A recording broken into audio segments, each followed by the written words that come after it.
Profesor Miguel Ancho Bastos, patrón, flamante galardonado del Premio Instituto Juan de Mariana 2023. Bienvenido a su casa. Muchas gracias, don Pablo. Es un honor volver a estar con ustedes aquí. Era mucha gente la que pedía para este podcast, el Café Budapest, el profesor Miguel Ancho Bastos, ¿cuándo viene? Y yo intuía que en algún momento iba a venir. Bueno. Lo que no sabía es que iba a ganar el premium, que lo deseaba. Sí. Y aquí está.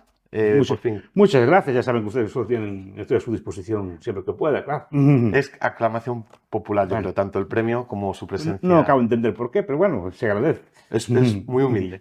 Hemos hecho casi medio podcast en privado. Sí. Cuando le he recibido, llevamos ya 2 horas hablando. Entonces yo creo que voy a hablar un poco con una de las conversaciones que estábamos teniendo, que era el asunto de la unión, la secesión y demás de pueblos, grupos. Y bueno, hemos estado comentando un poco. Creo que usted ha sido bastante claro a lo largo de los años sobre cuál es su postura al respecto, ¿no?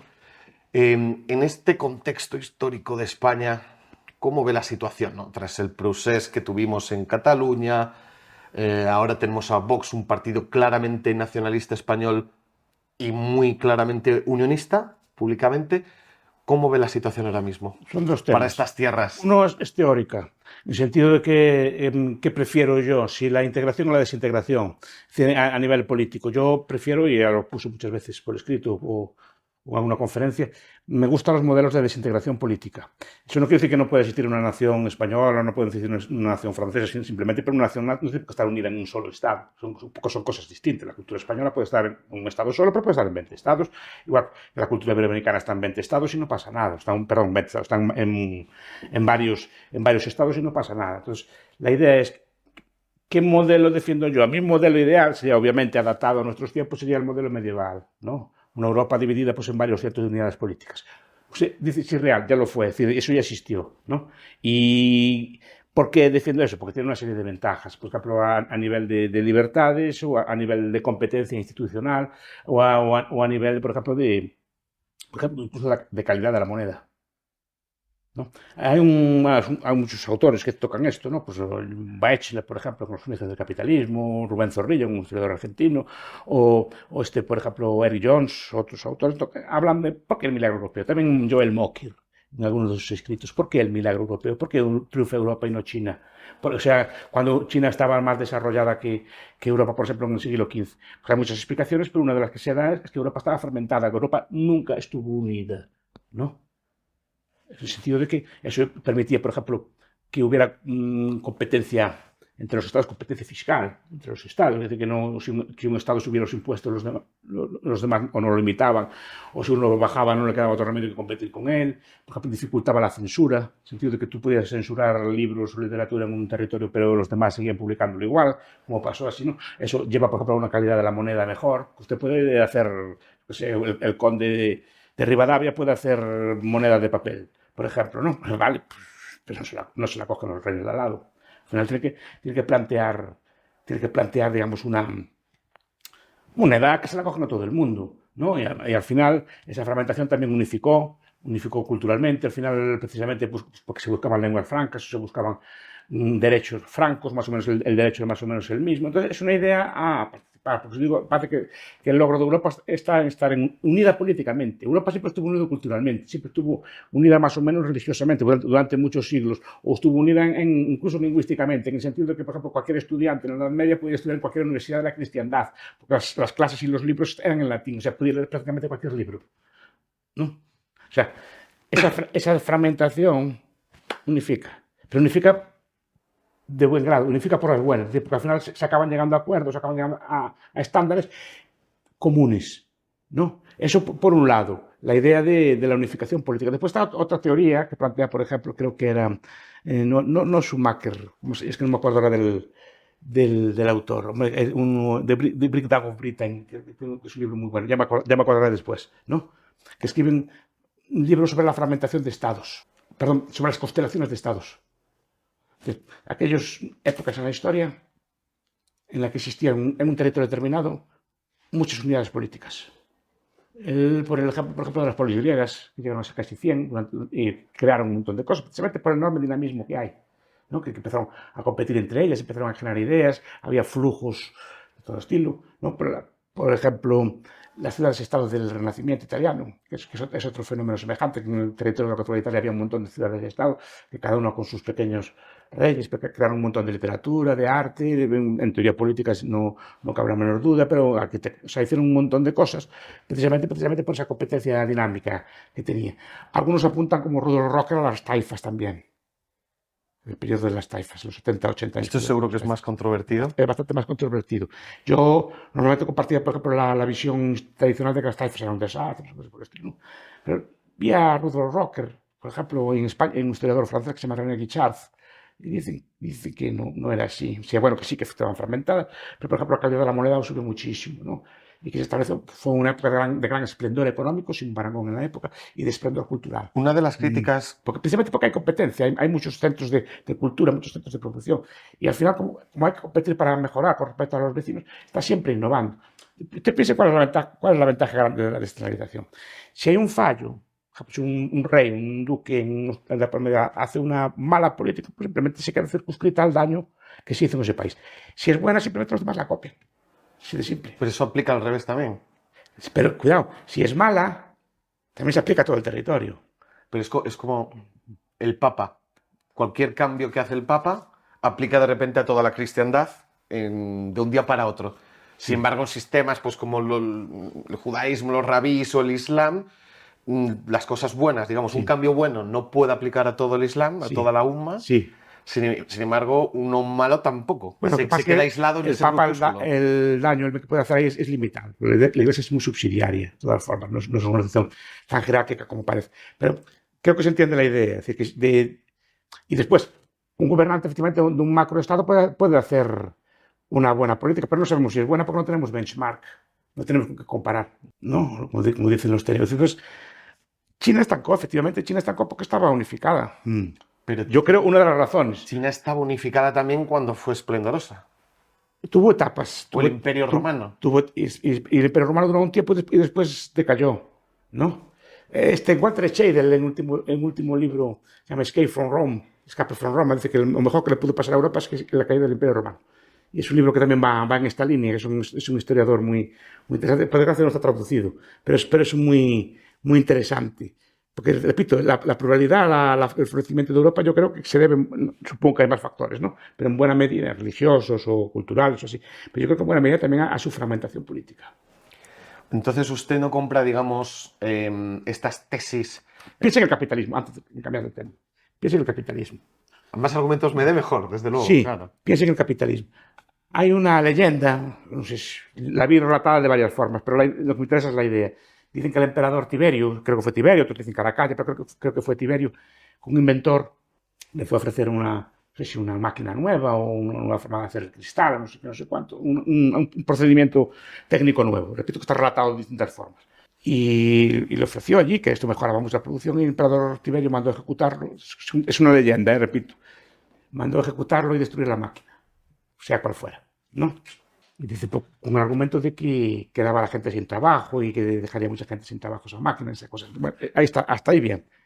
El problema es que el emperador Tiberio, si hace eso, lo podía hacer para todo el imperio. El problema es que si, yo qué sé, un conde de Checo o un conde de Valaquia o de los Cárpatos se le ocurre hacer esa cosa, vale, pues hace el daño allí, pero el resto del mundo no lo limita. Y de hecho, algo de eso pasó. El capitalismo no lo pudieron ahogar al principio. El capitalismo nace en sitios concretos. Va surgiendo. Va surgiendo en unos sitios concretos. Si hubiera un gobernante malo, lo aplastaría de origen. Lo que pasa es que no pudo aplastarlo.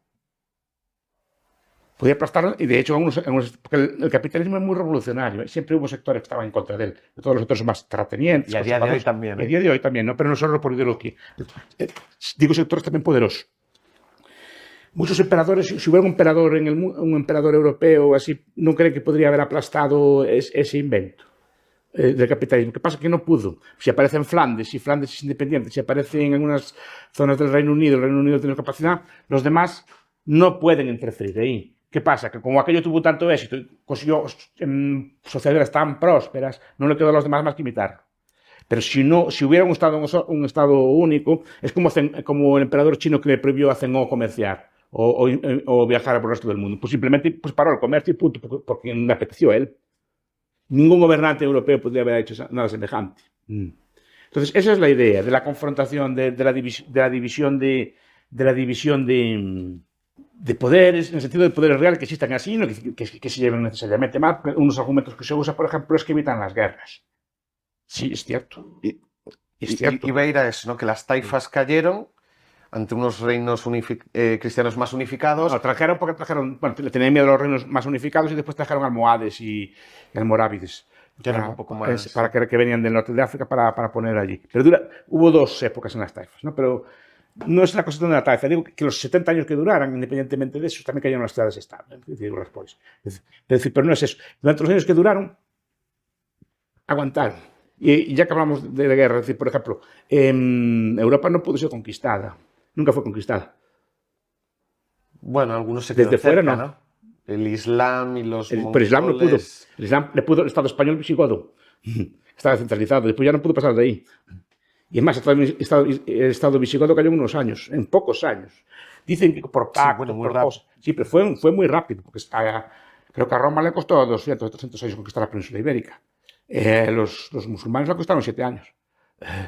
Pero en ese sentido, por ejemplo, voy a intentar buscar flecos sueltos y hacer un poco de abogado del diablo. Sí, es interesante, que a mí es un tema que me fascina. ¿No? El Imperio Romano, una de las cosas que se dice, obviamente no era nada que un liberal pueda estar orgulloso de ello, pero es cierto que gracias a sus caminos, a sus vías, a su libertad de comercio, el comercio creció dentro de las fronteras, ¿no? Del imperio, y no tuvo una duración de 1000 años, bueno, depende cómo lo midamos, cómo lo... ¿no? Pero bueno, fueron 1000 años que dentro al menos de su territorio el comercio se incrementó y la riqueza fue... Fue una época, Walbank, en la pavorosa revolución, dice que fue básicamente el siglo de Augusto, y después hasta los antoninos. Después empezaron numerosas guerras civiles. Después estaba diciendo, la unificación evita la guerra entre estados, pero no evita la guerra dentro del estado. Cualquiera que vea, por ejemplo, la lista de grandes mortandades en la historia, contará 3 o 4 en China. La China Unida, guerras civiles. Taiping, por ejemplo, ¿no? Los turbantes amarillos en la Edad Media, son guerras civiles, porque la guerra civil tiende a ser, depende como sea, ¿no? Pero tiende a ser más dañina que la guerra de fuera. Porque el daño es dentro del país. O sea, y se pelean todos contra todos dentro del país. Entonces tiende a ser no tiene por qué serlo siempre, más dañina, ¿no? Pero digo que no elimina la guerra, simplemente le cambia la escala a la guerra y le cambia la forma de la guerra. Limita la guerra entre estados, pero no la guerra dentro de los estados. Venga, pues vamos a poner más posibles contextos y a ver cómo... Sí, y el Imperio Romano trajo cosas. Hay que ya no me acuerdo tampoco, ahora a no preguntarme de las cosas. Suficiente que se acuerda de todos esos nombres. En defensa de los imperios, que sacó un profesor de origen indio, que también toca estos temas, ¿no? Hay quien los defiende. Entonces, y con buenos argumentos, ¿eh? Cuidado que no estoy diciendo que quien defienda los imperios esté necesariamente equivocado, tiene buenos argumentos, ¿no?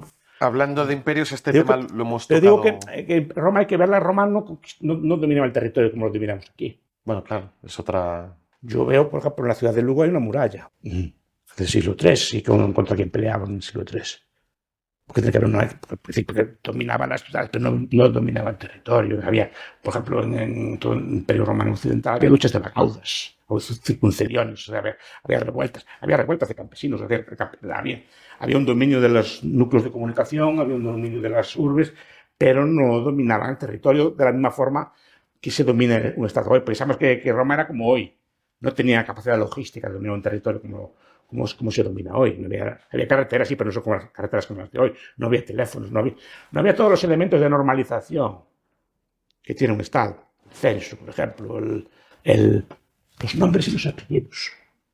Mire qué cosa más curiosa, ¿no? Estuve viendo un documental hace poco sobre los nombres romanos, que creemos que son como nombres y apellidos de ahora, pero en realidad no. Era un nombre que le daban la familia, luego un mote, luego de qué familia de Roma venía y luego uno que se le daba militar si tenía. Pero fíjese usted y yo, estamos estandarizados. Nombre, apellido, 2 apellidos. En el caso hispano, en otro caso, un nombre y un apellido, pero es un estándar. Pero usted es Pablo Llanela, Pablo Adrián Llanela. Sí. Pero no. ¿Quién sabe, no? No, pues para su madre a lo mejor es Pablo Adrián, para... Se lo he contado antes. Bueno, pues es un buen ejemplo. Sí, Para sí, su sí. madre es Pablo Adrián y además lo entona cuando quiere, para, yo qué sé, para su pareja o lo que sea, pues le llama Pablito, Pablo, o le pone una cosa cariñosa, o para sus alumnos o sus trabajadores, pues es don Tal, don Pablo, pero así no lo pueden buscar.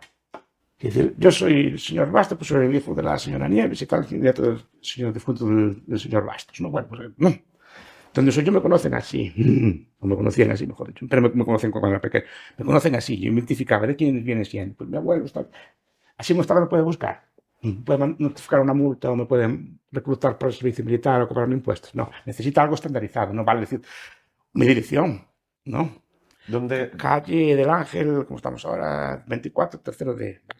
¿Dónde vive el señor Bastos? ¿Saben? Está la fuente.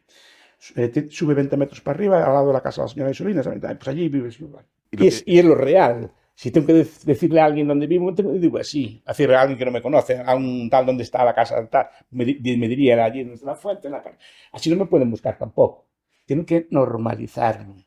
Tienen que normalizar los pesos, las medidas de extensión, todas estas cosas así, ¿no? Grandes metros para normalizar. Digo, los romanos esas cosas no las tenían. Sin embargo, intentos de estandarización mejoraron el comercio, el intercambio y la cooperación. Eso es lo que se discute. Y me interesaría estudiar eso. No lo tengo claro tampoco. Por ejemplo, el hecho de las vías de tren, ¿no? Que en España se supone que son distintas porque tenían miedo de que ejércitos continentales entraran por el tren. Y se hizo un tramo se hizo diferente. así para no entrar mercancías. También. Esa es la teoría, ¿no? Que dicen que los También. catalanes y los vascos no querían para proteger su propio comercio. Efectivamente. Supongo que son las dos cosas. Un poco de cada cosa, ¿no? Sí. Pasamos de romanos. Pero la estandarización tiene que ser una estandarización de mercado. Por ejemplo, una bombilla. Sí, claro. La rosca, se fija, es igual en casi en todas partes, salvo que el Estado regula. Pero eso que es normal porque se va adaptando. Se adapta al propio mercado y adapta a las bombillas o los enchufes. Es cuando los estados se meten con los enchufes son distintos. Como en Argentina, si nos escuchan no hay ninguna los argentinos. No sé quién, pero no hay ninguna lógica para que sean distintos. Pero otra cosa es estandarizar las medidas, porque las medidas y los pesos y así tenían cierta lógica y transmitían información. Es como los precios, ¿no? Eran medidas humanas, por ejemplo, un ferrado, es una medida gallega vieja, pues un ferrado de montaña no es lo mismo que un ferrado de llano, porque si el ferrado aumenta es el tiempo que tarda un buey en labrar un campo, ¿no? Pero que al ser distintas extensiones, cada uno nos está diciendo cuando lo compramos que la dificultad de trabajo que tiene esa tierra. Ahora lo cogemos de forma abstracta, es un metro, un kilo, un litro, estas cosas todas. Entonces se pierden todas las medidas, toda la relación con el ser humano, se convierte en una cosa abstracta. Era para estudiar ese tema. Algo leí, Beetle Kula, la medida del hombre. Este me lo apunto. Creo que voy a acabar con todo el cuaderno lleno de nombres. Kula es un historiador económico. ¿Cómo es? Kula, la medida del hombre, la medida y el hombre, una cosa. Sí, lo tradujeron así. No obstante, siempre que hablo con algún británico y me dice he ganado o he perdido 2 stones, ¿no? Sí. Siempre no sé, me parece muy primitivo. Pero claro, es que yo he crecido en el sistema de kilogramos, que me parece lo natural. Es un sistema decimal. Pero ¿qué tipo de piedras? De racionalización. ¿Cuántas piedras han adelgazado o han engordado? Claro, pero es un sistema de racionalización abstracto, pero está desvinculado de cualquier medida humana. Y no se hizo para el comercio, se hizo para poder cubicar y tributar piedras. No. Es que los egipcios inventaron las matemáticas, qué buenos son, inventaron la trigonometría, inventaron allí el cálculo de superficies y triángulos, equiláteros, escaleros. Y los triángulos que aprendíamos en nuestra infancia, todo eso, los sacerdotes,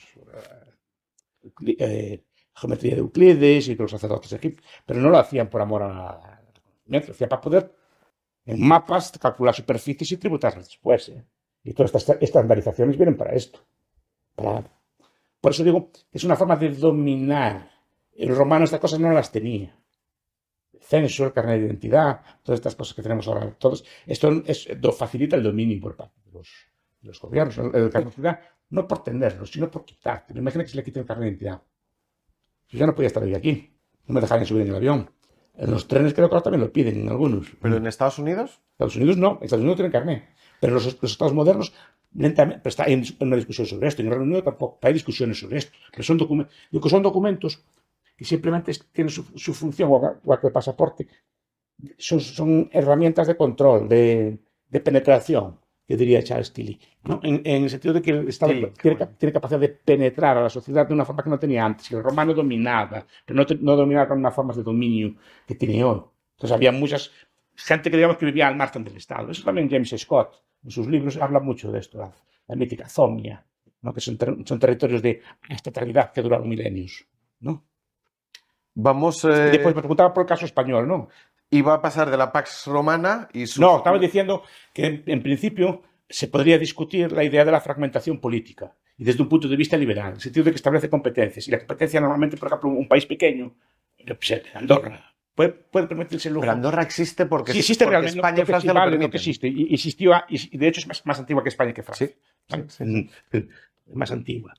Y existía cuando existían reinos por ahí, por toda la montaña, los reinos de Sobrar, ¿viste? Por esto que existían aquel tiempo. Simplemente una serie de habilidades como San Marino, así fueron capaces de sobrevivir en el tiempo. Pero son más antiguos. O sea que permanece no se le puede discutir. ¿No? Es decir, un país como Andorra puede ser proteccionista. Defender la industria nacional de Andorra. ¿No? Poder puede. Lo que pasa es que no le conviene. No, pero ¿qué es lo que defiende? A lo mejor tiene una industria sola. No tiene mucha lógica. La protección, en otro caso, además los costes, por ejemplo, de impuestos, ¿sí? se ven mucho más rápido, se ven mucho más evidentes. Me contaron que una vez que en Liechtenstein, que son los países más ricos del mundo, si no el más rico del mundo, el pueblo votó si comprar un helicóptero a su policía. ¿Si comprar? Un helicóptero a la policía. Y dijeron que era muy caro. ¿Para qué hacía falta? ¿No? En cambio, cualquier país pobre tiene helicópteros y cosas, o submarinos o todo tipo de cosas. No obstante, no es condición sine qua non. Y hay países pequeños que son bastante proteccionistas y cerrados. Pueden serlo. O sea, se me ocurren tantas excepciones. Sí, sí, pueden serlo. Nadie dice que sea una ley de hierro. Pueden serlo, pero asumen los costes. Su poder es mucho mayor aún. Ya, claro. Pero es que, bueno, las sociedades... Y el ser humano y las sociedades no actúan muchas veces de forma lógica. Sí. Lo que les convendría no es lo que hacen. No, por eso digo, no sé si le conviene o no. Pero digo que en general tienen a favorecer el libre comercio porque la gente es muy evidente. Y tienen a favorecer, por ejemplo, la competencia fiscal, porque las personas pueden cambiar de sitio sin mucho coste. Vamos a hablar de libre comercio, cambiar de sitio y demás. La Pax Hispana, ¿no? Pasamos de la Pax Romana a la Pax Hispana. Sí. 300 años... Ahí no había fronteras, se podía comerciar en todo el territorio de Hispanoamérica, independencias, repúblicas, empiezan a guerrear entre ellos, se empiezan a poner aranceles, Bolivia con Perú, Paraguay, Chile, te quito este trozo, el desierto, no sé qué. Y hay razones para pensar que esa Pax Hispana permitía un comercio. Un comercio con la metrópoli. Interno. Sí, porque estaban vetado el comercio con otras potencias, aunque había mucho contrabando. No, claro. Es decir, pero estaba vetado el comercio con otras potencias. Digamos que era un territorio cautivo para la producción hispana. No era es que ahora, pues, que acabo de leer ayer o hoy que la Unión Europea va a poner aranceles a las compras de menos de 150 euros. No sé si lo leyó. No, y casi me gustaría no saberlo, porque madre mía. En el paraíso libre mercado, dije yo, el paraíso libre mercado. Esto es el Capia, un sitio de... No, señor, lo que pasa es que simplemente al hacer grande, digamos que los reguladores regulan para más gente. O sea, los grupos de presión pueden favorecer a unas industrias mejor que otras porque les da un mercado cautivo más grande, pero cada afuera siguen siendo sitios muy proteccionistas, ¿no? Sí, pero estas repúblicas que se independizaron, sí, lo siguen siendo, o sea, lo son entre ellas y también con los otros. No, imitan. Es decir, pero también ahora asumen el costo a una mayor escala. Es decir, no hacen nada que no hayan hecho los otros, pero le permite a quien no quiera ser libre. Ya. O sea, usted valora esto positivamente porque da la posibilidad... A uno que no quiera salirse, claro, no tienes que hundirte con el resto, digamos, ¿no? Vale.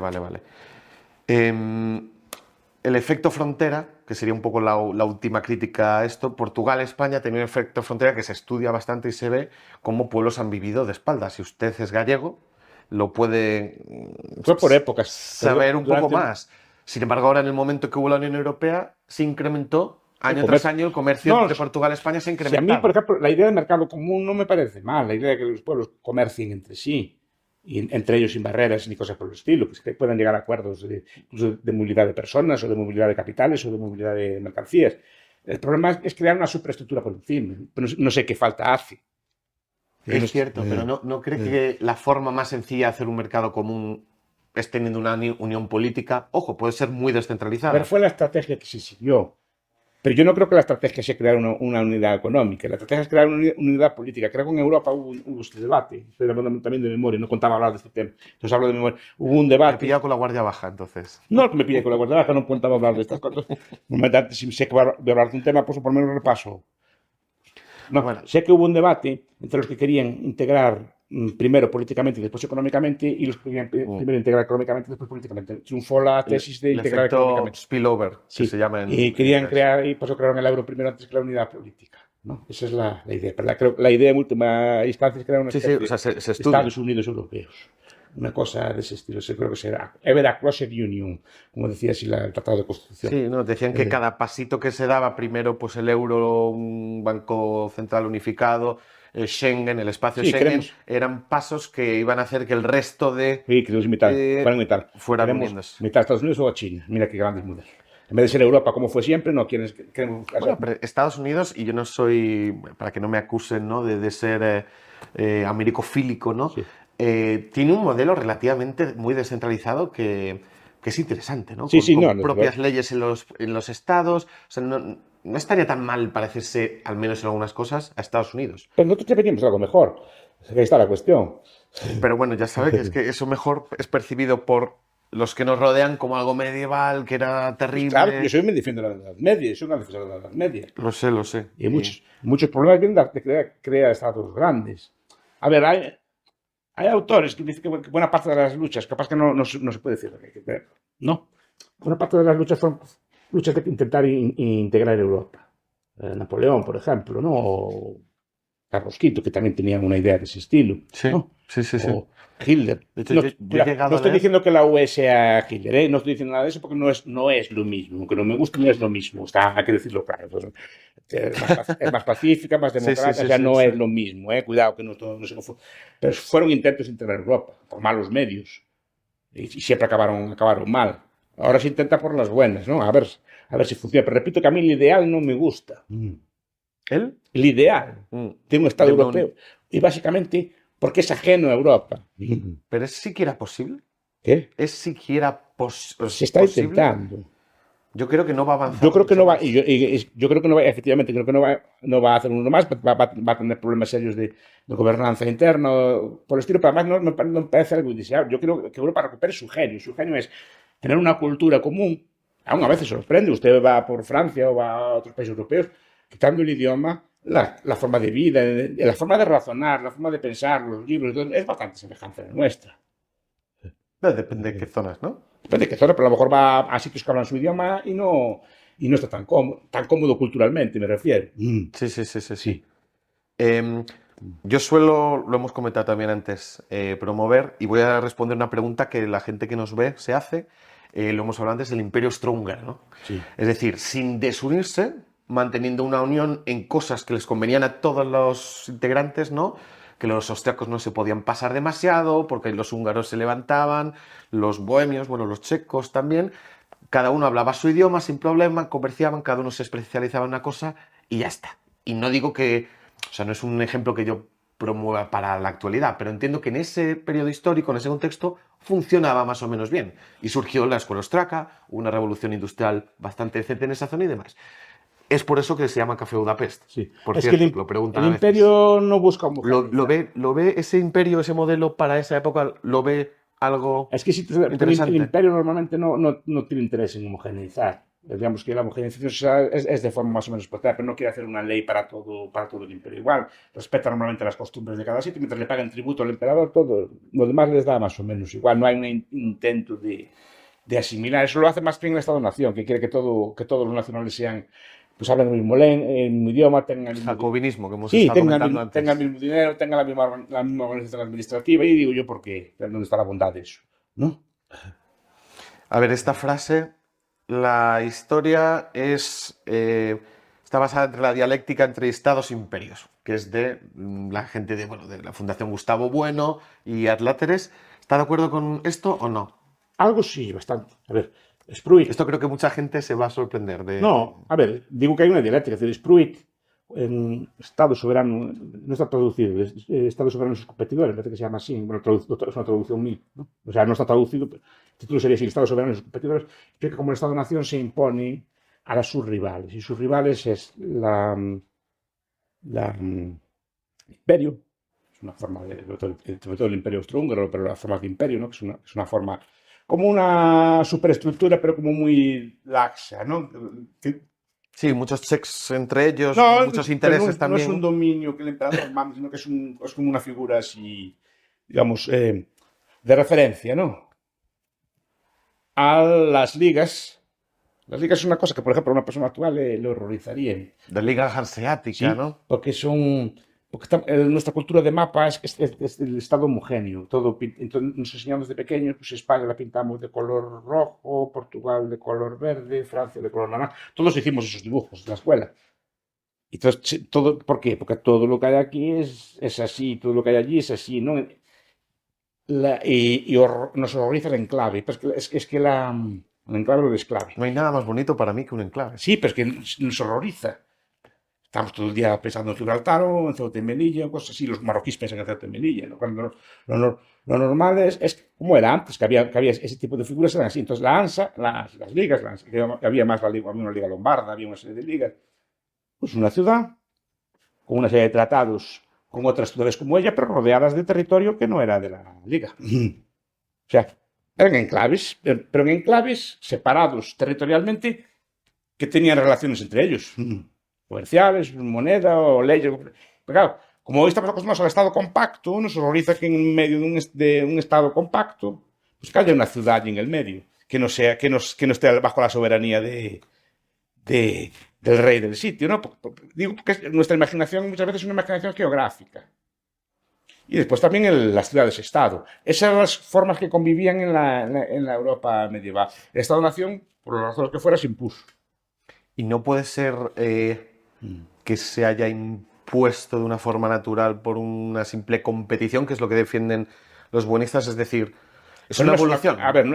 pero no es una, Si es lo que es, no lo es una que... competición en el sentido de que competía a ver qué escoger, que a lo mejor, sino muchas veces una imposición. A ver, ¿Pero quién ganó? ¿Qué modelo ganó? ganó el modelo de Estado-nación. Cuidado, porque ¿Y por qué ganó? Cuidado que en Europa quedan muchos residuos del sistema viejo. ¿El sitio dónde quedan? Desde la Confederación Helvética, que es un sistema también en su momento tiene sus peculiaridades, que es una sede que es cantonal. Hay muchas formas de ese estilo, ¿no? Es decir, de hecho, creo que excepto Portugal e Islandia no hay ningún solo estado mononacional en Europa. O sea, todos tienen varias lenguas o tienen varias culturas. Bueno, esto alguno seguro que va a decir. ¿Cómo que solo dos? Dirán que alguno más. Portugal e Islandia. O dirán, en Europa. o dirán que No sé si Islandia Portugal e Islandia. es danés, noruego... No, digo que a día de hoy Estado-nación que haya monolingüismo. O sea, Portugal tiene una pequeña minoría en Miranda. Claro, claro. Pero quiero decir que normalmente lo normal es que existan varias naciones dentro de Europa. No hay un Estado homogéneo. ¿Alemania? Tiene minorías. ¿O Holanda? Pero los suavos, tienen los cachubos, tiene varias. ¿Qué? ¿Holanda? Los frisones. ¿Para qué no se Cierto. estudian? ¿Los daneses? Los daneses tienen en Groenlandia y creo que tienen alguna minoría otra por ahí. Cierto, bueno, tienen que una parte en América todavía. Sí. Bueno, iba a decir los polacos, estos tienen de todos por ahí, por todos lados. Y aún están en disputa muchas tierras de esas. Vamos, como luego quiero pasar a otros temas un poco más nuestros, vamos al tema, que además esto se lo he avisado, no le pillo con la guardia baja, Rusia-Ucrania. Me interesa mucho, sé que escribe al respecto, pero me interesa mucho saber cuál es su posición, porque es un tema, como sabe, muy pasional. Hay gente muy a favor de una postura y otros muy a favor de la otra, y se acusan de prorruso, protanista, sí, ya sé. Y demás. Entonces queremos saber qué opina el profesor Bastos. A ver, a mí no me gusta lo que estaban haciendo en Rusia, y ya lo dije. O sea, no es un modelo a desear. Pero el modelo del informe que hizo la RAND era un modelo de pinchar a Rusia, creándole revoluciones de colores, también con estas cosas que también se usan a Bielorrusia, y debilitarla o intentar azuzarla, pincharla para que saltara, ¿no? Ese es el modelo de la RAND, el del informe. El famoso informe. Sí, y tal, yo lo bajé, o sea, sí, es previo a la guerra. Es un informe. Sí, sí. Pero es un informe. Sí, un Es informe. que hay gente que cree que por ese informe eso es No, lo que ahí está. pretendían. No, eso es un Es consejo. un informe, un consejo consejo. se da al Exacto, gobierno y sí. más o menos lo hacía. O sea, un genio de las tinieblas como Brzezinski, que ya lo planificó, el el mundial hace mucho tiempo, ese tipo de cosas. Bueno, pues es una idea, vale. Pero más porque Rusia pica y ataca con una violencia, a mi entender, desmesurada a un pueblo. Yo creo que Rusia se puede defender bien como está defendiéndose, usando medios de comunicación, usando, pues sí, manipulando elecciones, si hace falta, si te meten contigo, tú se la devuelves, pero sin usar, claro, en cuanto abusa, digamos, pensando que iba a ganar. Es que yo no soy un experto bélico, yo a mí lo que me importa él pensaba que iba a ganar, ¿no? Sí, que va a ser rápido. Iba a que ser va en 3 días, un... que era como los tiempos que llegaba a Bueno, Checoslovaquia, como o llegaba, Crimea. como No hay que irse tan lejos. como las Claro. intervenciones rusas en los 60, Sí, sí, 50, o con Checoslovaquia, así que invadía un país, descapitaba el poder y ya ponía otra vez un gobierno. Lo que pasa es que no se le rindieron. Y después que se revela que el ejército ruso tampoco es tan potente, ¿no? Y la motivación. Primero la motivación. Ir a atacar Uno atacar a alguien que tú dices que son la tus tropa. hermanos. Después tienes que tener medios. Tienes que tener medios para hacerlo. Tienes que tener un ejército moderno. Después se ve que tiene serias deficiencias. Sí, que tiene mucha Y de fuerza, doctrina. mucha fuerza bruta, pero no es capaz de acabar con un enemigo que teóricamente es muy inferior. Entonces, quiero decir que en ese aspecto yo creo que Rusia ya perdió la guerra, en ese sentido, que no, de hecho, no es capaz de defender su propio territorio de influencia. Lo que pasó, por ejemplo, en Azerbaiyán, entre Azerbaiyán y Armenia, no fue capaz de defender a los armenios, ¿no? Y De protegerlos. tienen un pacto que debería en No, teoría haber saltado a lo que estoy defenderlos. temiendo es que no tiene medios para hacerlo. ¿No? Entonces, yo creo que a Rusia va a costarle caro. Este movimiento. Después, claro, el problema de Rusia es que las guerras modernas. Esto para que quien nos escuche, el profesor Bastos no está tomando una postura otanista, porque es que como es... No, yo soy contrario a la OTAN. Pero claro, para la gente, cuando usted dice eso, la gente es o blanco o negro, o está aquí o está allá. Y digo porque alguno se va a confundir. Sí, pero porque usted no es otanista, no le gusta tampoco eso. No, pero puede valorar que Rusia se equivocó. Multiplica las posibilidades de conflicto de un país. Antes tenías tus enemigos, ahora tienes los enemigos de todos tus socios, pero en vez de tener solo los tuyos. Entonces, multiplica las posibilidades de conflicto. ¿Y por qué los países...? Pero lo que pasa es que Rusia midió mal su capacidad y su logística. Es decir, bueno, estaba el vídeo ese del tren que llevaba munición y demás que estaba parado, ¿no? Porque la Unión Soviética tenía toda la logística pensada para transportar en tren y era tan fácil como sabotear, ¿no? Poner algo en las vías y 3 días parados, ¿no? Los diarios comerciales, cuando tienen, aparte de eso, tienen logística, y buena parte de la logística de los ejércitos es copiada de la logística civil. Sí. O comparten a veces los mismos medios, el tren o el avión o lo que sea, pero después la forma de transportar cosas y bienes, las tienen más desarrolladas las sociedades, y las sociedades capitalistas avanzadas, y Rusia no se quiso dedicar a eso, quería efectivamente llevar todos los bienes así con métodos antiguos, claro, y al final eso colapsa, ¿no? Yo creo que no midió las cosas, no tiene capacidad, puede a lo mejor por fuerza bruta empujar y tal, ¿no? Pero no tiene capacidad de ganar una guerra. O sea, no es una superpotencia. Y como tal está siendo tratada. Ya no es una superpotencia. Ya la trata como una guerra más común y corriente entre dos países. Su líder sí se consideraba una superpotencia. Si estuviera callado y no hiciera nada, aún seguiría considerándose porque no sabe lo que tiene. Es que ahora ha jugado las cartas, y no tiene nada. O sea, no tiene la potencia que tiene, no es capaz de pasar de Ucrania. ¿A dónde va a ir después? No, ni a Kiev. Que va a llegar a Berlín. Es decir, no tiene está demostrando que no tiene esa capacidad. Algunos dicen, bueno, si quisiera, pues no quiere. Es como Pablo, pero ¿tú crees que de verdad, si Rusia quisiera, digo, bueno, claro, poniendo todo el país a producir solo para guerras, ya economía de guerra, vale, quizá podría avanzar más, pero entonces... Y aún así no funcionaría tan bien, porque desatendería otras cosas y seguramente tendría muchas carencias en otros sitios. Sí, bueno, tendría Cáucaso. La economía de guerra no es un viejo debate entre liberales, es otro tema que merecería ya, merecería una cosa entera. Silberner, por ejemplo, una historia de pensamiento, ¿cómo es? La guerra y el pensamiento económico, parece que es Ernst Silberner, que no hay mucho estudio Hay un austriaco, por cierto, reciente, de Chris Coyne, me parece, en la economía político-jugar. Pero Silverne, cuando estudia los historiadores clásicos de la guerra, dice, claro, la guerra tiene que ser alimentada por una economía que sea potente. Que el resto de la economía alimente con metales. Pues si no tienes una economía potente detrás, es difícil que sostengas una guerra a largo plazo. Y más Yo creo que y es el más una factor guerra, tiempo. y más una guerra de agresión, una guerra de, Sí, sí, de sí, sí, defensa. sí. Una guerra de agresión tiene que tener logística, tiene que estar siempre suministrando cosas al territorio que no es el tuyo y que es un territorio hostil. Entonces, es mucho más difícil. Entonces, yo no me meto yo creo que algo no es bueno. O sea, yo creo que el error de Rusia fue sobreactuar y sobre todo, claro, actúa de una forma que quita la razón. Esto sucede en sistemas así muy autoritarios, ¿no? Donde el líder, o sea, los flujos de información Son malos, sí. acaban por no llegar correctamente Sí. y quien tiene la información buena tiene miedo A decirlo. a decirlo. Sí. No, no, y después, claro, todas estas cosas. Se ve que no tiene armamento de punta, o sea, de gran. Alguna cosa tiene, pero Alguna claro, cosa muy tiene, concreta pero y que quizá no es útil para el tipo de guerra que tiene que la tiene hacer, ¿no? desarrollada. Porque, a ver, la economía no es solo inventar la cosa. Cuando hablamos de estas, cuando yo estudio el socialismo, me gustan estos temas, vemos que los rusos inventaron, sí, el Sputnik. Los rusos inventaron el teléfono móvil, lo cual es correcto. O desarrollaron un teléfono móvil. O inventaron más cosas, sí, pero no son capaces de desarrollarla en un bien de consumo de masas. Tú puedes tener un misil hipersónico, pero otros que tienes. Pero el problema no es hacer uno, que a lo mejor un científico, unos ingenieros te lo hacen, el problema es producirlo en masa. Eso ya requiere otra dimensión. Y eso es lo que no son capaces de hacer. Y de darle utilidad, De quizá. darle una utilidad, claro. Pero el problema la gente piensa que es solo innovación, que inventaron tal cosa. No, el problema no es, el primero es inventarlo y después construir una fábrica que transforme ese invento en un bien de consumo. El problema no es inventar el teléfono móvil, el problema es que tú tengas un teléfono móvil por 100 euros.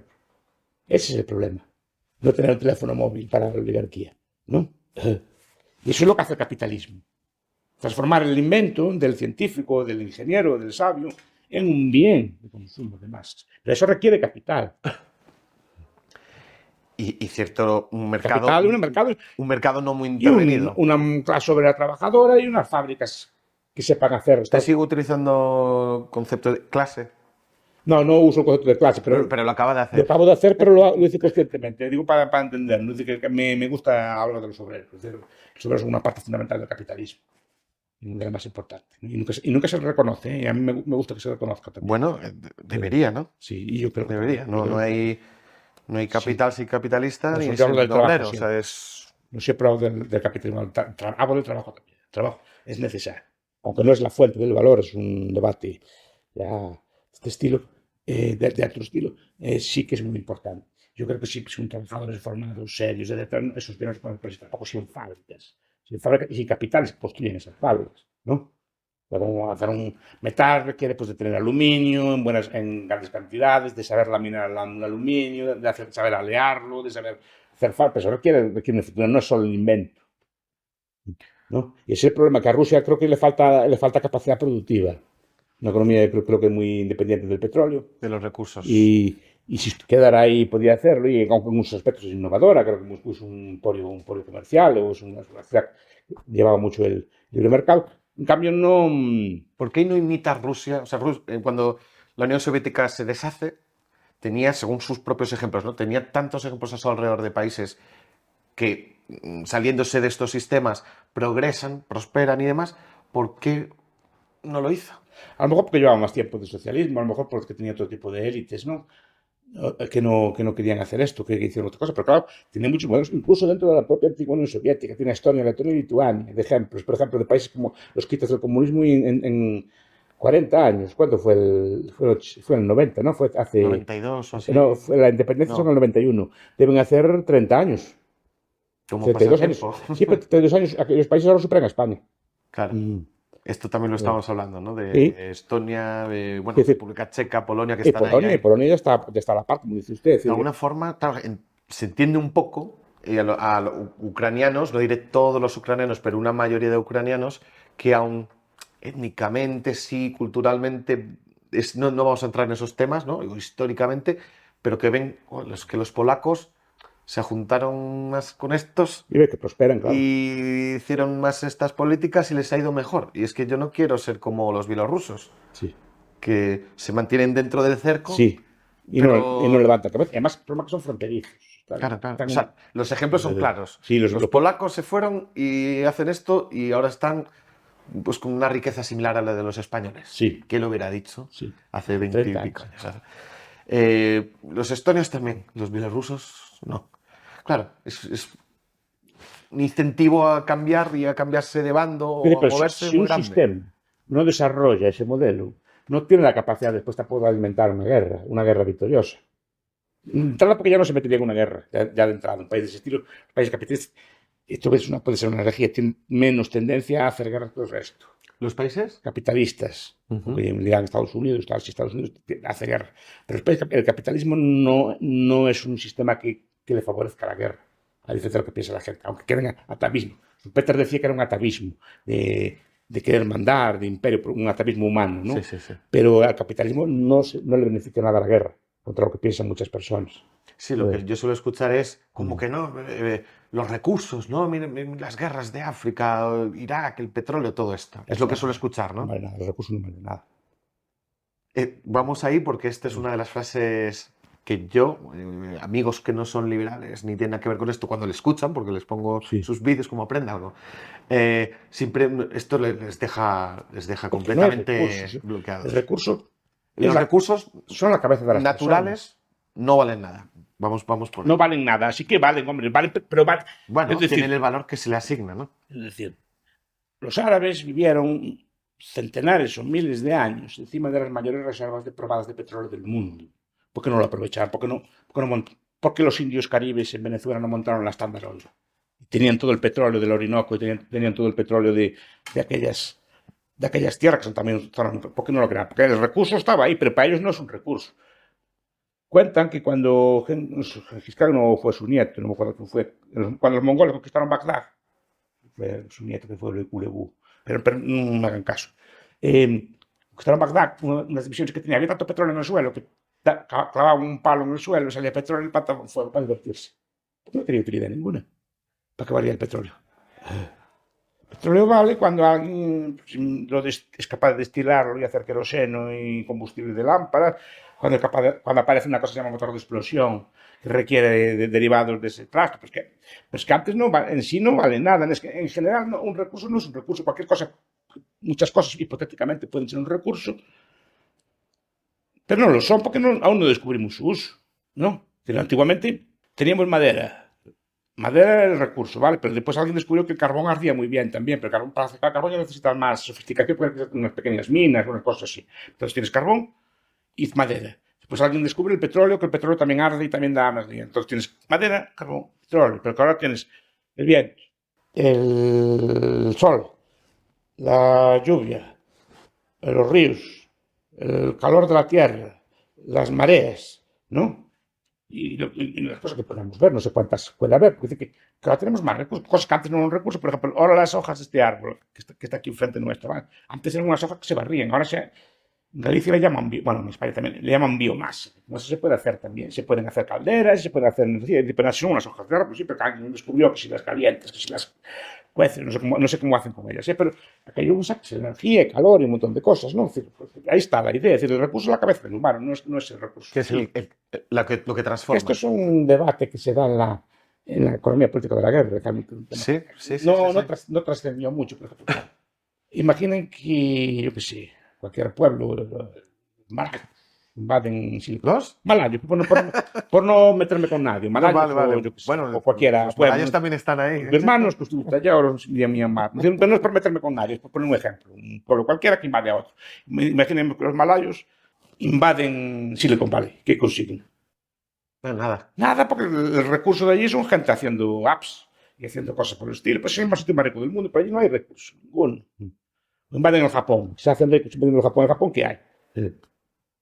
Bueno, una industria, pero bueno, tienen que tener a los japoneses esclavizados, por supuesto. Esclavizados, y eso no es sostenible en el tiempo, claro. Y no funciona y no trabajan de buena gana. Esto lo decía Escotado, de hecho, que la esclavitud era mucho más cara que un sistema que de también mercado, claro. son elementos de economía política, si quieren un poco marginales, la economía política de esclavitud, que también les explico a veces. Es decir, bueno, yo soy obviamente radicalmente contra la esclavitud, como el liberal que soy. Pero aparte, yo creo que se lo oía a don Jesús Morales, que las cosas que son inmorales también acostumbran a ser malas. Creo que se lo oía a él, pero no me en caso, pues estoy hablando de memoria.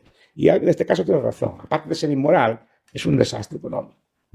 No solo. Sí. O sea, ya por ser inmoral, Llega.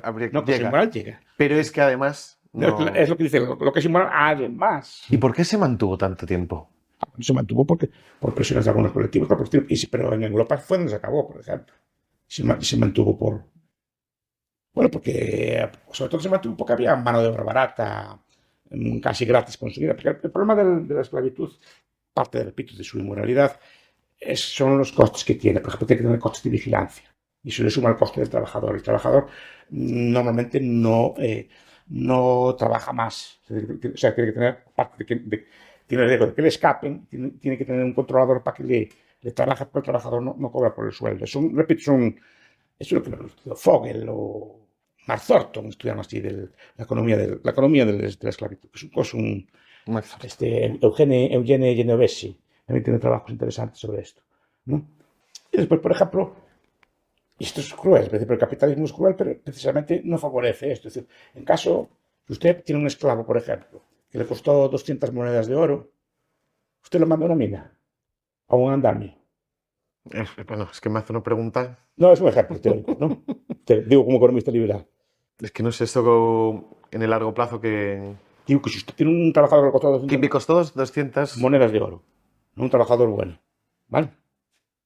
Le va a mandar a una mina que se le muera, Claro, con los peligros. o a un andamio, o a un trabajo peligroso. Normalmente el esclavo en el sur, sobre todo en el sur, En el sur hablamos de Estados Unidos. Estados Unidos. Cuando había, bueno, en sur y en España, y que abolió las esclavitud bastante más tarde. Estados Unidos, ya nunca se dice, o el Brasil, etcétera, que no va a mandar, ¿no?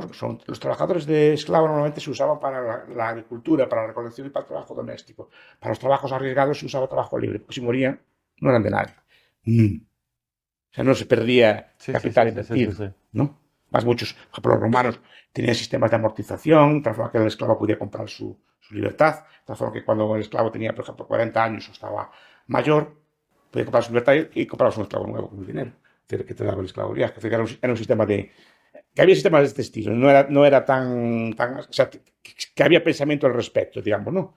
Pero es un sistema absolutamente abominable, pero aparte, como todo sistema abominable... Pero ha existido, o sea, mi duda, ¿no?, cuando pienso al respecto es abominable y en competencia de sistemas debería haber desaparecido mucho antes, ¿no? Pero es algo que está casi desde el inicio de la humanidad hasta casi se abolió en la Edad Media, fue el Renacimiento que lo trajo de vuelta. Hay cosas, y el humanismo. Verdades incómodas, ¿no? Sí, y la ilustración. Que muchos de estos ilustrados, Voltaire o así, y Locke, invertían en empresas esclavistas, los ilustrados de peluca, ¿no? La Edad Media europea casi la había abolido. Obviamente siempre quedó. No sé a qué se debe. También yo creo que es una especie de atavismo. Al ser humano le gusta mandar cosas por el estilo, ¿no? Y usted piensa otra cosa, que la racionalidad económica, como tal, esta forma de razonar no aparece hasta bastante reciente. Pero de alguna forma estaba. También, o sea, yo creo que el ser humano tiene ese doble instinto, uno de controlar y de creer que puede centralizar algo y que si se hace todo... Hay un librito que es la sociología del imperialismo de Schumpeter, que creo que es poco leído. Schumpeter dice: el ser humano le gusta a todos los pueblos de la Tierra, le gusta mandar en los demás. Ese atavismo de, si miramos, muchos pueblos de la Tierra, casi todos tuvieron un pasado, algún tipo de intento imperialista en el pasado, más remoto, más reciente, porque le gusta a los pueblos dominar, ¿no? Es el capitalismo que minimiza ese instinto. No lo elimina de todo, pero lo minimiza, porque en el capitalismo no hace falta quitarle la comida o las tierras a los demás, simplemente se intercambia y ya está. Entonces dice que el capitalismo suaviza mucho, y esto sé que es una herejía, porque parece que el capitalismo es mucho más imperialista que otro. No, el capitalismo es menos, aunque, repito, el atavismo persiste. No negando que no existe. Y no se puede reducir a cero. Siempre habla... Se puede minimizar, claro, a cero de cero no sé, pero sí que se puede. Ese instinto de que a la gente le gusta mandar y tener... A ver, entre politólogos se dice, ¿no?, que las democracias no se atacan entre sí. Sin embargo, reinos u otras fórmulas sí que se han atacado entre sí. Eso ¿Cómo desbancamos depende esto? cómo defina la democracia. Es uno de los grandes debates de las relaciones internacionales, de hecho, ¿no? Defiende como defiende las relaciones, la democracia. Por ejemplo, la Primera Guerra Mundial, es que el truco está en considerar que la Alemania de Guillermo, la Alemania de la Primera Guerra Mundial no era democrática, y otros dicen que sí, que era democrática, aunque no fuera así muy parlamentaria. Democracia prusiana. Pero que no era un régimen tampoco totalmente autocrático. Es cierto que tienden, pero yo no creo que sea por ser democráticas. Yo creo que son porque el comercio, y la vieja tesis de Norman Angell, ¿no? Algo puede parecer utópica, pero es la tesis de que, y la tesis de los llamados liberales de relaciones internacionales, que la interdependencia, que las relaciones entre las personas al final llevan a que no haya guerra. Por ejemplo, imaginemos una guerra actual entre Francia y España. Hombre, puede haberla, no digo que no pueda haberla, ¿no? Pero ya ni siquiera pensamos en esto. Ya los costes serían terribles, porque están las economías y las poblaciones están mezcladas, en el sentido de que hay empresas españolas en Francia, empresas francesas aquí, muchas multinacionales trabajando aquí, y mucho comercio, muchas cosas así con Francia. Sería un desastre para las dos partes. ¿Ya? Por eso digo que el día de hoy es difícil de imaginar, pero no solo porque nos llevemos mal, porque simplemente porque nos llevamos bien, porque comerciamos, aprendemos a ver que unos de los otros ganamos. O aunque no nos llevemos bien con los franceses, el hecho de que comerciamos y estemos tan... Efectivamente. Impediría... El capitalismo suaviza el imperialismo, aunque no lo elimine de todo. Ahí está. Yo creo que esa frase es buena, es que no es blanco-negro, no es el capitalismo es la solución para que no haya guerra, sino que limita las posibilidades. Limita, yo creo que, a ver, si algo cambia la naturaleza humana. Repito que el capitalismo no es algo natural. Muchos liberales piensan que el capitalismo es algo natural. El capitalismo es algo inventado. Es una construcción humana. Una construcción humana es una tecnología mental. O sea, es algo muy elaborado. La escritura es natural. No, obviamente. No, pero no es una cosa que nos es muy útil. Pero no es natural, no nacen los árboles, ni conocemos o muchas otras técnicas. La contabilidad, por ejemplo, es natural. No, mucha tecnología mental. Usamos. Pero, por ejemplo, en términos marxistas de la palabra capitalismo, ¿no? La acumulación de capital. Sí que podemos imaginar, hipotetizar, ¿no? Que es natural, es consustancial al ser humano el apropiarse de algo y acapararlo para tiempos peores, por ejemplo. Sí. Entonces, en ese sentido sí que es natural. Eso es ahorro. Algunas cosas sí. Pero sí que es natural, entonces. Pero no tampoco sé hasta qué punto es natural, sino cultural. Eso ya deja que lo discuta. Porque, por ejemplo, los que estudian las tasas de ahorro en el mundo dicen que varían. Las tasas de ahorro en el mundo varían mucho entre pueblos. No sé hasta qué punto tiene algo de natural, pero el capitalismo no. Yo no puedo admitir que el intercambio sí. Es que hay gente que mezcla. Es que el capitalismo no es el libre mercado. Son cosas distintas. El capitalismo es el ahorro, es invertirlo de forma sistemática al mejor de los usos posibles. Invertirlo y reinvertirlo, ¿no? O sea, no ganar aquellos ejemplos de Robinson que siempre se contaban en los libros. No, Robinson, cuando ahorra los cocos o cuando ahorra las fresas, lo invierte en un palo o en una herramienta. No lo gasta en la planta. Podría hacer las dos cosas. Él ya ahorró un montoncito de fresas o de cocos para financiar la construcción de la herramienta. Puede pasar un día en la playa. Solo si Robinson invierte en la construcción de bienes de capital y lo invierte de forma sistemática, ese es el capitalismo. Los historiadores que nos dicen, los ricos de antes eran comerciantes, ganaban mucho dinero y comerciaban, eran ricos. Pero cuando hacían dinero, ¿qué hacían? Reinvertirlo, no, compraban un título de nobleza, por ejemplo. Compraban una buena boda para sus hijos, compraban una villa, a lo mejor con muchos criados para vivir allí. Pero no lo reinvertían de forma sistemática, ganaban el dinero y lo gastaban. Y a veces en pasivos, ¿no? Pero es que el capitalismo es el claro, cosas pasivas, pero no era una... Esa forma de entender el mundo capitalista sí que existía en algunas personas, pero no era más o menos generalizada, no existía. ¿No? La normal era eso, ganar dinero, como hacen muchas personas. Hoy, tú le preguntas a esa persona, te toca la lotería, ¿qué haces? Lo primero que hace, piensa en gastarlo.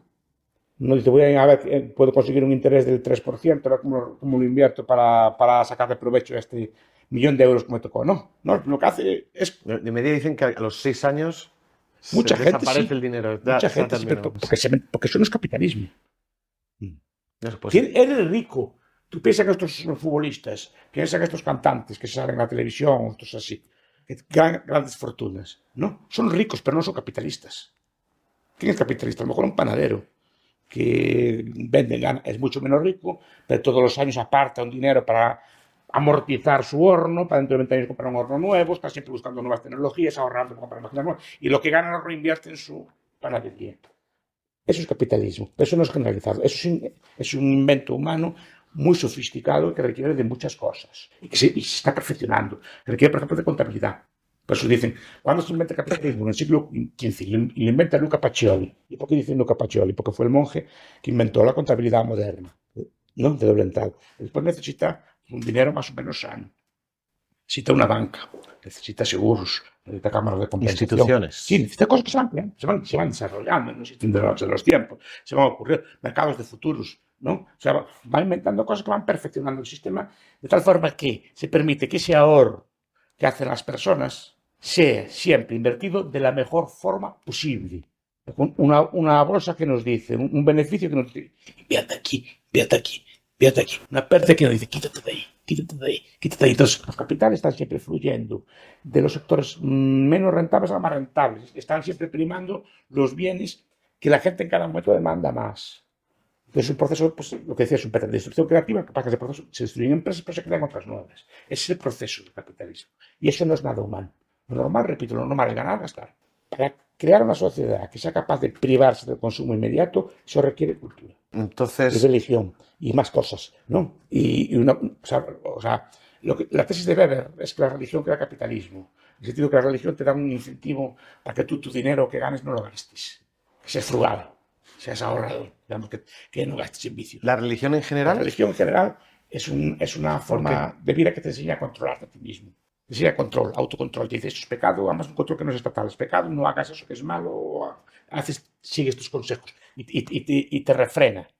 Te refrena en ese aspecto el consumo. No digo que no pueda haber capitalismo sin religión, que pueda haber. Digo que la religión lo refuerza. bueno, ahora de hecho en la actualidad los países más capitalistas de libre mercado, añado el apellido, la religión va en descenso, ¿no? Cada vez menos personas son religiosas. O bueno, puede Depende ser, del país. En Estados Unidos no es así. pero yo creo que la tendencia va... En eso en Europa. Yo creo que los europeos Es algo europeo, es un aún fenómeno sigo europeo. pensando que es una cosa que hemos pasado. Esto es interesante, pero no entremos ahí porque eso Que sería somos el centro del muchas mundo. horas y no Pero podemos... ya no somos el centro del mundo, ya no nos imitan. A ver, vamos a polemizar un poco, porque yo creo que hay mucha gente que le va a interesar y me va a tocar a mí entrar en este melón que está abierto. Me ha dicho, cree en el capitalismo, cree que es una herramienta útil Muy para la útil, humanidad. como es la escritura, por ejemplo. Y el libre mercado, el capitalismo de libre mercado, es el mejor capitalismo posible, o al menos de los que hemos conocido. A ver, puede haber capitalismo nacional, de hecho. Bueno, claro que lo hay, sí, sí, sí. No, capitalismo nacional en el sentido de que, a ver, el capitalismo en su origen no existía el capitalismo por toda la tierra. El capitalismo como tal aparece en unos sitios concretos. El País Vasco, perdón, en Flandes, en el País Vasco, pero bueno, en menor medida, pero en Flandes, en algunas ciudades italianas, en algunos sitios concretos. Y eso es tan potente que se extiende como una mancha de aceite, porque se va imitando. Pero no es. La gente piensa que existía capitalismo desde siempre y que aparece. No, existían unos sitios concretos. Y esos sitios concretos tenían que operar en un mundo que no era capitalista. Pero con su propio mercado les llegaba. ¿Qué pasa? Que el capitalismo, si el mercado se opera a nivel mundial, mejora. Por ejemplo, puede haber capitalismo proteccionista. En el sentido de Estados Unidos lo fue, Alemania lo fue. Ahí pueden tener cierta razón. Es decir, pero son cosas distintas. O China hoy en día, ¿qué es? Pero son cosas distintas. El capitalismo es acumular capital, en el sentido de invertir en máquinas, en infraestructuras, cosas por el estilo. Esto es en bienes que sirven para incrementar la producción. El libre mercado es intercambiar. El libre mercado es smithhiano. El libre mercado lo que hace es asignar los recursos que hay de forma mejor, ¿no? Pues asigna mejor los recursos a nivel en el tiempo y en el espacio, pero los asigna mejor. Pero no crea nada nuevo. O sea, no crea un incremento exponencial de la producción. No crea la diferencia de producción que hay entre producir con un buey y un tractor. O sea, el tractor a lo mejor produce 40 veces más que el buey. El libre mercado es: yo tengo con mi buey, produzco peras, las cambio usted por manzanas. Le cambiamos a nivel mundial esto, pero no hay un cambio en sí. Si no hay capitalismo, si no hay una inversión sistemática, no hay un cambio del libre cambio al capitalismo. Son cosas emparentadas pero distintas. Emparentadas pero distintas. Digamos que el capitalismo mejora mucho si está acompañado de libre cambio. En un momento de la charla ha dicho, yo soy liberal. Bueno, liberal, estamos hablando de un público liberal. No, a ver, no voy a andar con... ¿Puedo entrar en el melón o no? ¿Qué? ¿Puedo A ver, entrar en el tú me melón? preguntas, es católico. Usted dijo que era trinitario. No, usted es católico, dentro de los católicos es trinitario.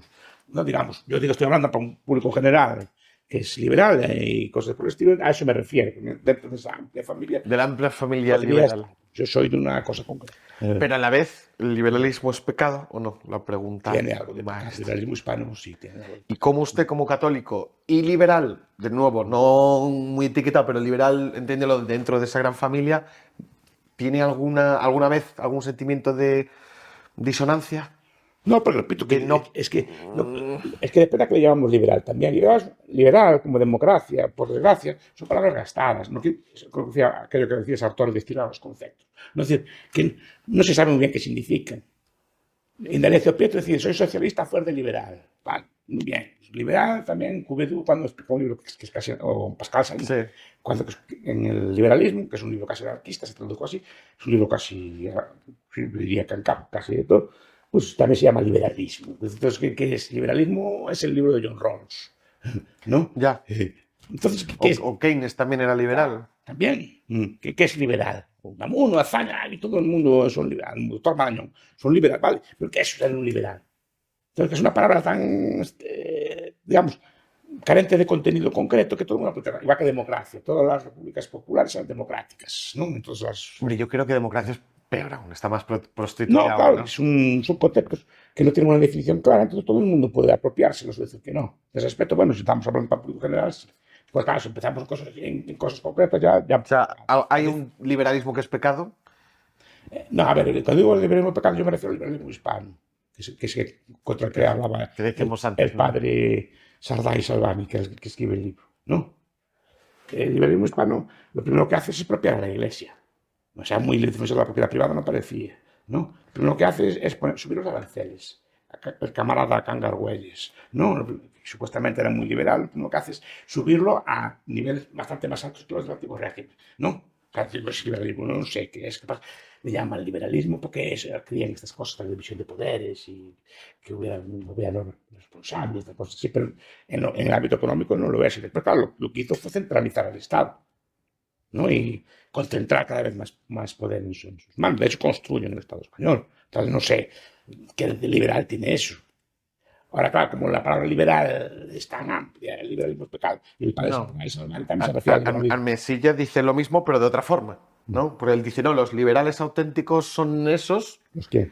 Pues los que inventaron el Estado-Nación español, todo esto, los aranceles, la desamortización... Es que en España son esos, los liberales. Entonces deberíamos cambiar de nombre. Es que ahora ya está puesto.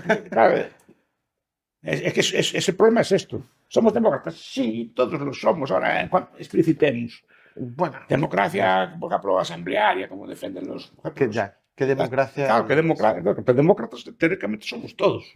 Bueno, a ver, luego está esta gente también que piensa que la democracia es el fin. En vez de un medio, una herramienta más para lograr la convivencia social. Y ya está. El alcance. Es decir, qué cosas pueden ser votadas y cuáles no. Esto para mí es lo más importante. Definir claramente qué se puede votar colectivamente y qué no. Porque hay muchas cosas que no deberían, son de ámbitos privados que no, pero cada vez va más. Y cada vez ahí más. está el debate. ¿Cuál es el alcance? No que esta democracia sea buena o mala. Todos somos democráticos. La de vecinos votamos democráticamente. El otro día tuve una reunión, pues votamos ahí si se aplicaba una derrama o no. Hasta ahí molesta, ¿eh? Hasta ahí molesta, pero decir, que en ese tipo de ámbitos es normal. Ahora, sí. Tengo que decidir cortar el pelo a la gente o mandarle vestir. No digo que las leyes de vestimenta son polémicas. Las leyes de velo, por ejemplo, que hay en unos países, son democráticas. Pero ¿hasta qué punto es justo? Porque ahí entramos, no estoy diciendo que tenga postura al respecto, digo, es un tema muy delicado, ¿no? Sí. O sea, ¿debe permitirse que la gente vote sobre cómo tiene que ir vestido usted? Bueno, hay países del mundo que se hacen, ¿no? En Corea que tienen 6 peinados, y es democrático. Es que sí que se hace. Porque es la con, ¿no? Es que sí que se hace, o vote sobre sus relaciones sexuales, o dónde tiene que vivir, o cómo tiene que vivir, o dónde tiene que trabajar. Entonces, ¿cuál es el alcance? ¿Dónde para? ¿Qué es lo que podemos hacer? Y ese es el gran debate.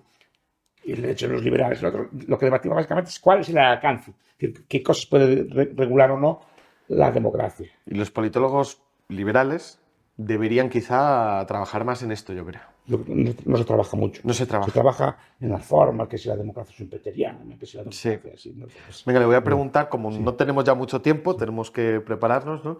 ¿Qué opina un poco de el mundo de la gente que seguía a los discípulos de Trevijano, que ahora ha tenido un resurgir? Bueno, Lorenzo Abadía, Rubén Gisbert y demás, de esa reforma, ¿no? Como si se hiciera de esta forma, un poco más a lo británico, a lo estadounidense principalmente, nos quitaríamos muchos de los problemas, ¿no? La política estaría desideologizada y, bueno, habría una conexión más directa entre el votante y demás, ¿no? Y habría libertad colectiva. ¿Qué tiene el profesor Bastos que decir sobre esto? Yo tuve la suerte de que el señor García Trevijano me invitaba a su programa de radio. Y me debía apreciar, porque hasta me despertaba en Semana Santa. No, lo recuerdo con mucho cariño. Y me llamaba, a lo mejor sin contar, sin avisarme antes, me llamaba si podía hablar un rato así, una tertulia, no sé qué, pero sin avisar, o sea, que me debía apreciar porque no me daba el martes a las 3. Y lo recuerdo con mucho, porque era una de las personas más cultas que conocí, una inteligencia. Y leí su gran libro de la teoría pura de la República. Tiene otro tipo de... Es muy interesante y muy inteligente. Yo pienso que por cambiar el sistema constitucional solo no se cambian las mentalidades. Quiero decir, Ataturk, para poner la ley en la Turquía renovada, cogió el código de comercio suizo y lo puso tal cual. Es la leyenda, creo que yo solo leí, no sé tampoco. Pero la idea es esta: cojo el código penal de los suizos, lo aplico en Turquía y ya somos Suiza. Y no funcionó. No. Creo que se hicieron intentos de ese estilo, de copiar legislaciones, tal cual. No, por ejemplo, las constituciones iberoamericanas las hacía Benza. Se le encargaban y hacía el constituciones. Casi producía constituciones, sí, ¿no? sí, al cargo. Y como las quería como las encargaban, y eran constituciones muy bonitas. Otra cosa que la española actual, tengo entendido que está muy, muy basada en la alemana, cambiando cuatro puntos. Sí, no, puntos. toman cosas y mezclan de aquí y de allá, y no creo que sean las peores que tuvo España. Pero aparte de eso, ¿no?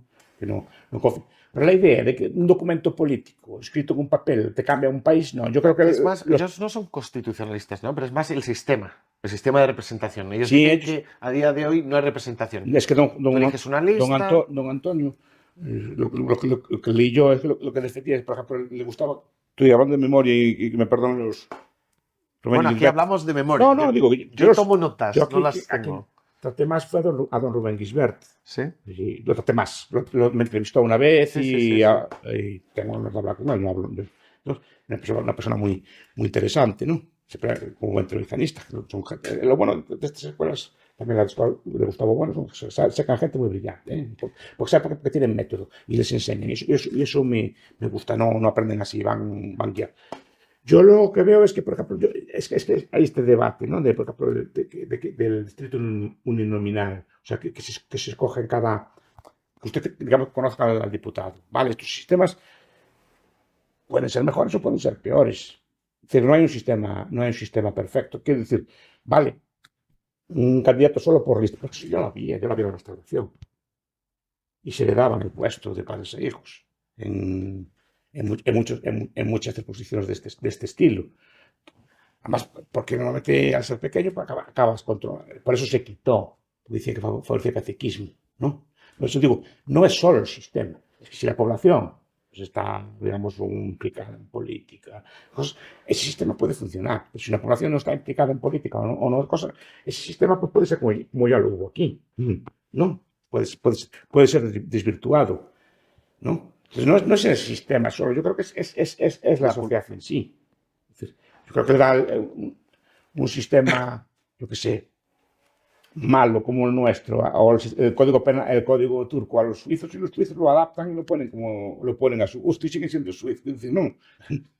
Y al revés, le da el sistema político español a los ingleses y los ingleses pues lo adaptan allí. No creo que hubiera un gran cambio. De hecho, quisieran adaptar. Aún así, una cosa que se decía del socialismo no puede funcionar porque si lo intentaron los alemanes, ¿no? En la República Federal y no lo hicieron funcionar, es que no puede funcionar, Sí. ¿no? Pues si un alemán no consigue poner funcionar algo, es que Sí. no... No, eso como otras personas, pero las culturas influyen. Entonces, claro, Sí, sí, el sí, sí. sistema, estos sistemas, que se repito que no es mala idea, no estoy criticando que sea mala idea, no creo, pero no creo que sea una panacea. Esto es lo que... Yo creo que el cambio social tiene que venir de la sociedad, pues a través de las ideas, de la cultura, del debate, ¿no? De la imitación. Que es una cosa que tiene muy mala prensa. Parece que son originales en todo. Simplemente muchas veces ver qué funciona en otros países e intentar copiarlo o adaptar lo que hacemos nosotros y mejorarlo un poquito si podemos. Pero no todo eso de vamos a inventar un sistema nuevo para nosotros o no. A ver, ¿qué está funcionando en el mundo? ¿Qué países son estables? ¿Qué están haciendo bien? Podemos eso imitarlo para aquí o para no. Pero cambios que muchas veces no son solo por las leyes, perdón. Es decir, yo veo que una cosa que se olvida, bueno, una parte del cambio social que se ve, por ejemplo, en España o en Galicia, que soy yo, es de los inmigrantes que retornaron. Oye, como venían con otras costumbres, Y con otras ideas, y otras con formas otras de ideas, hacer... ¿no? Y hacían cosas aquí, pero eso es un conocimiento que se aprende tácito. Yo creo que la inmigración que nos viene a nosotros va a volver a los países, buena parte de ella, y va a hacer cosas allá. Pues Pues no, lo digo porque yo lo veo a veces que los inmigrantes que vienen, no, veo que tienen otra forma de, no toda buena, ¿no? Porque no todo lo que hay en los países son buenos, pero sí que importan cosas. Y las cosas que funcionan en otros países intentan ponerlas aquí. porque aquí no se le ha ocurrido a nadie, sin embargo, estas cosas funcionan en otro sitio y pueden funcionar también aquí. Sí. Bueno, así Buenos Aires No, no, esos detalles, por ejemplo, que no tiraban papel, una ¿Cuál, cosa, cuál? que no tiraban papeles al suelo. Nosotros de pequeños, estábamos en los años 60, pues no tirábamos papeles al suelo, no éramos nada. Pero no, había un señor que venía de Alemania que nos decía que estaba mal, que no se tirar papeles al suelo. Es decir, no. A lo mejor es un recuerdo que tengo, a lo mejor es un recuerdo que tengo yo de la infancia, pero yo recuerdo eso, es decir, los alemanes no tiran papeles al suelo, entonces nos metían a nosotros esa cosa que es a lo mejor una Sí, pequeña sí, cosa. sí. Es decir, que traían otras formas de vida, igual que la política, ese tipo de circulación entre personas. Nosotros veía que en aquellos países la política pues, no era tan como aquí, que era una política pues, más deliberativa, por el estilo. Entonces aquí se iban copiando esas cosas. El ser humano funciona muchas veces por imitación. También, esto lo decía Antonio Escotado, decía que la libertad había que vivirla y ejecutarla y enseñarla y Sí, mostrarla, ¿no? sí, Que sí, no era sí. solo Un papel no es un documento político. un documento yo soy Sí, liberal, ya está. Sí, sino que había que ejercerla y en imitación, no solo con países imitándose, ¿no? Para tal, sino el vivir, el respetar, sí, ¿no? La propiedad de los demás y el ejemplificar es lo sí. que al final gente alrededor con tiempo puede ir, ¿no? Asimilando, Es que yo imitando. puedo estar de acuerdo que cambiar el sistema electoral puede ser bueno, el sistema electoral o el sistema político. Pero tiene que cambiar primero a las personas, no el sistema político. Y ya yo creo que con esto Sí. terminamos porque me parece una bonita forma de terminar. Me ha dicho antes que era ahora mismo mucho más optimista que lo que era hace 10, 15 años, ¿no? Sí, sí. Al menos en general, ¿no? Pues eso debe ser, A ver, imagino. yo pensé que esto, bueno, en su momento era una idea pues, relativamente extraña. Habla de si tú, Juan Liberalismo. Mariano, o el Sí, no, liberalismo, yo de estoy hablando todas de estas antes de la cosas. prehistoria, de antes de La Juan de Mariana. prehistoria de Juan de Mariana. No, ya, más de hace 30 años. Juan de Mariana que debe tener 15, 20. Más. Pero Es mayor de edad ya. es mayor de edad, Es mayor de edad. pero lleva desde hace 30 años o así, cuando estaban empezando en la facultad y así, ¿no? Entonces, claro, era una extravagancia. De hecho, yo creo que conocí a Juan de Mariana porque éramos relativamente tan pocos en aquel momento que nos conocíamos o nos carteamos o por esas cosas de aquel internet primitivo que había. El internet hizo mucho, ¿no? Pero era una cosa, bueno, es una cosa que había por ahí, pero era una cosa extravagante de todo que no tenía. Yo recuerdo cuando era joven, la derecha era Popper, la ultraderecha, lo más que había. ¿Cómo que era pop? Popper. Popper es un socialdemócrata. Pero era la ultraderecha. Academia, donde yo estudiaba, o sea, para el mundo en que había en la España, lo más de derechas que había, sí, aceptable, digamos, Porque más tibio no se puede ser. pues por eso. Pero era la ultra, capaz que la ventana de Alberto se fue muy bien, precisamente pues se la empujó. Porque antes dentro de lo aceptable, lo más extremo que había era, Hayek no existía, por ejemplo, no se conocía. Fue Pedro Gabriel en los años 80, por Thatcher y así, pero antes no era nada conocido. Pues sí empezó a popularizarse, pero bueno, las obras de Hayek no estaban traducidas, se fue traduciendo en los años 90 entre la Unión, ¿no? Pero antes no casi poca cosa había, ¿no? Entonces, tú sabes una idea, pero claro, cuando yo veo, por ejemplo, el salario mínimo se contesta, pero no a nivel de los de siempre, sino contesta en prensa masiva, se contesta en radios masivas, se contesta y que no es buena idea. digo, aquí algo cambió, ¿no? Quiero decir, cuando veo que hay jóvenes que le gustan estas cosas y tal, eso es algo nuevo. Antes no existían pues, grupos organizados, como cuando venían incluso o juventud organizada, que se junta a hacer cosas. Pues no existía. Existen libros, bastantes. Y antes tenemos 4 o 5 libros para leer, ahora hay muchos libros, hay mucha producción, hay muchos escritos. Es decir, y no solo eso, cuando veo yo que a nivel social se puede incluso hacer campañas políticas en esta clave y ganar, sacar buenos resultados. Yo no vivo en Madrid, no tengo una medida a ver si es liberal su política o no sé. O sea, eso los hablamos los que viven aquí. Pero veo que por lo menos el discurso que hace es liberal y vende esas ideas, que después las practico no sé, ya será cuestión de cada uno. Pero veo que Milei en Argentina hace cosas así. Y es capaz de sacar buenos resultados vendiendo cosas de este estilo. Entonces, es decir, algo cambió. Algo está cambiando. Algo está cambiando. Pues yo creo que nos quedamos con ese mensaje optimista, porque últimamente siempre Sí. los liberales están casi deprimidos porque Sí. no ven cambio Sí. claro, Pero que escuchen al profesor falta Bastos. paciencia. Paciencia, claro. Falta paciencia. Y eso es una cosa de nuestro tiempo. Lo queremos todo y lo queremos ya. Y no queremos que ya mañana llegue en Capia. No. ¿Qué? Es que yo creo que hay muchos que lo que les frustra es el pensar que quizá ellos no lo van a vivir. Y yo no lo voy a ver. Yo no lo voy a ver. Pero así hay que seguir trabajando. Pero los cristianos eran 12 o 13. Pongamos la cuenta. ¿No? Pero no pensar mañana ya va a ser esto así. Tardó 400, 500 años. Con sus habilidades, subidas, bajadas, eso es lo que quisiera. Pero pensaron a largo plazo, no pensaron que va a llegar mañana la parusia, no va a llegar mañana el reino de Dios en la tierra. Es decir, no. Ellos viven como si no fuera a llegar. Y yo no lo voy a ver. Ya lo digo así, pero aún así hay que hacerlo. ¿Lo veré yo? Pues no lo sé. Esperemos que sí, pero yo no lo voy a ver. Algo mejor. ¿Qué? Algo mejor sí. Es que el propio proceso hace que sea mejor. No ya, la gente que no, mañana votamos unas elecciones y ya mañana abolimos. No es así.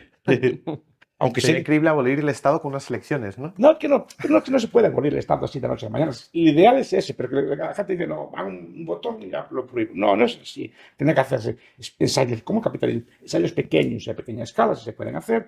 Eso sí va funcionando, se va mejorando y se va imitando. Si no funciona, se desecha. Pero en principio tiene que funcionar de esa forma. O con sistemas más liberales, pero mira, como estamos viendo al final, no te queda más remedio. Si tú ves que Madrid, ¿cómo está pasando en Madrid? ¿No? Si Madrid hace un poquito más de liberalismo que el resto de España y le va mejor, bueno, al final lo está copiando en todas partes. Galicia lo tuvo que copiar, comunidades socialistas lo tuvieron que copiar. Es decir, pero esto es lo mismo. Si vamos consiguiendo avance, pero cuidado, tiene que tener claro la línea, ¿eh? ¿Cuál es la línea? La línea es esa, pues la línea pues tiene que ser una ancapia, una cosa así, es una línea. No que vaya a llegar o un lugar, como un lugar a donde llegar, ¿no? Es el lugar a donde llegar, claro, tiene que tener un destino. El foco. Pero no hacer nada de construirlo, sino sería un desastre, claro, que construirlo poco a poco. El ideal sería ese. Pues yo creo que este mensaje puede servir para muchos jóvenes un poco más impacientes, ¿no? Que al final es paciencia, el objetivo claro. Eso lo dijo ya un alumno de Mises, Eric Voegelin, cuando hablaba de inmanentar el escatón, ¿no? Es decir, que las religiones tradicionales son trascendentes, el premio, el castigo, están en el más allá. Cabe la gente ahora como es religiosa, bueno, mejor dicho, su religiosidad no es trascendente, sino que es inmanente, quiere el paraíso en la tierra y lo quiere ya. Pero le falta paciencia. Quieren construir ya el mundo mañana y que ya mañana... Pero también le pasa a los socialistas, también le pasa a los ecologistas, quieren mañana ya el reino de Dios en la tierra. No es así, hay que tener paciencia, empezar a construirlo primero, antes de hacer liberalismo hay que hacer liberales, porque otro problema es hacer... Me gusta mucho esa... No, porque hay un problema, que la gente quiere hacer una sociedad liberal, una sociedad que no lo es. Yo no sé cómo es Argentina, pero el problema que podría tener Milei, por ejemplo, que es una persona que admiro, que hace muchas cosas, es que haga unas políticas que la gente no las entienda, que no sabe lo que hay. Entonces, me gusta más la estrategia de Gramsci. No, decía Gramsci, no vamos a hacer revolución. Vamos a construir el socialismo, vamos a crear socialistas. Porque si la población es socialista, va a pedir socialismo. Y entiende lo que quiere. Entonces, su labor de Gramsci es controlar por medios de comunicación, los medios de educación, intentar con calma también que la población se hiciera socialista. Esa es su idea. Pues nosotros con calma también. Pero tiene que tener un objetivo, tienes que explicar estas ideas y construir primero un grupo de personas que sepan ser autónomas y que quieran vivir libres. Si no, pongas el libro que pongan, enseguida te lo derrocan. No entienden las medidas. Pero yo creo que, porque en Argentina ya el mero hecho de existir este tipo de fenómenos, esos debates ya se dan o se están dando. Hay gente que está creando eso, pero primero hay que crearlo, cuidado. Porque si no, estás con los pies de arena. Entonces, una sociedad que no va a entender lo que estás haciendo. Yo creo que nos quedamos con el mensaje porque es optimista. Sí. Yo creo que es bueno, ¿no? Hay que primero crear liberales Sí. y luego ya habrá liberalismo. Yo creo que sí. Que si no, la población puede hacer unas medidas liberales, pero no entienden por qué funciona. Y no las valoran. No las valoran y no las porque defienden luego. no saben por qué es así. Bueno, pues profesor, estamos ocupados, tenemos muchas cosas que hacer ahora. Muchas gracias por Gracias a ustedes participar por en la el amabilidad. Café Udopes, Sí. en el Instituto Juan de Mariana. Sí. Y, aunque usted diga que no, muy merecido. Ya me meten en cada lío. Pero muchas gracias, de todas formas. Un placer, un privilegio.